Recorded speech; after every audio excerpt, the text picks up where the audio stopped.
বাংলার অফুরন্ত লোকসংস্কৃতির ভাণ্ডার, তাতে সঞ্চিত আছে অগণিত অমূল্য সম্পদ।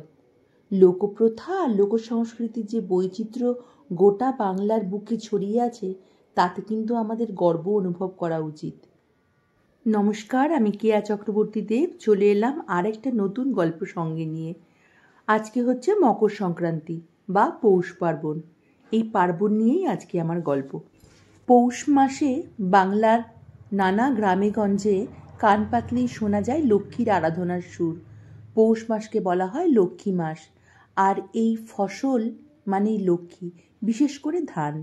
এই সময় গ্রাম বাংলার নতুন ধান ওঠা শুরু হয়। বর্ষার শুরুতে যে ধান রোপণ করা হয়, অগ্রাণের শুরু থেকেই ধান ঘরে উঠতে থাকে। আর তার আনন্দে দীর্ঘ প্রতীক্ষার অবসান ঘটিয়ে ঘরে ঘরে শুরু হয়ে যায় আনন্দ উৎসব। নবান্ন উৎসবের মধ্য দিয়ে যার সূত্রপাত, আর পৌষ সংক্রান্তির পিঠেপুলি আর পৌষ আগলানো উৎসবে তার শেষ হয়। এই যে এটা কি হচ্ছে বলুন তো? এটা হচ্ছে নতুন খেজুরের রস জাল দিয়ে গুড় তৈরি হচ্ছে। আসলে আমাদের মধ্যমগ্রামে যে খাদ্যমেলা হয়েছিল, সেই খাদ্যমেলা থেকেই এই গুড়, রস আর যেটাকে বলে পাটালি গুড় আর ছোলা গুড়, দুটো গুড়ই আমরা কিনে নিয়েছিলাম। আর এখানে পাওয়া গিয়েছিল চালের গুঁড়ো, ঢেকিতে, যেটা আগে গ্রাম বাংলার প্রত্যেকটা ঘরে ঘরে পাওয়া যেত ঢেকি। এই দেখুন, সেই ঢেকি করে এখানে চালের গুঁড়ো করা হয়েছে। আর সেই চালের গুঁড়ো আমি কিছু নিয়েছিলাম। আজকে সেই সব চালের গুঁড়ো গুড় দিয়েই তৈরি করার ইচ্ছে আছে একটু পিঠে। দেখুন, আমিও গুছিয়ে ফেলেছি পিঠে করব বলে। যেমন সুজি আছে নারকোল। নারকোল দিয়ে পিঠে কিন্তু আমার ভীষণ পছন্দের। আর আছে চালের গুঁড়ো, এটা হচ্ছে আতপ চালের গুঁড়ো। আর তার সাথে আছে নতুন পাটালি গুড়, আর আছে দুধ। জানেন, এই দিনে আমার শ্বশুরবাড়িতে আগে পুজো হতো। ভোরবেলা উঠে সারা উঠোন লেপা হতো।